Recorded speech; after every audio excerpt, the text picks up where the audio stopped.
Welcome back to another technical deep dive here in the debug zone. Today we're tackling a big question and breaking it down with insights from other users. Hopefully this clears up some misconceptions and helps you get the answer you need. So buckle up, stay a little curious, and let's jump right in.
And that's a wrap.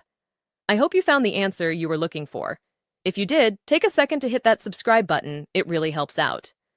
And let me know in the comments which solution worked best for you. See you next time in the debug zone.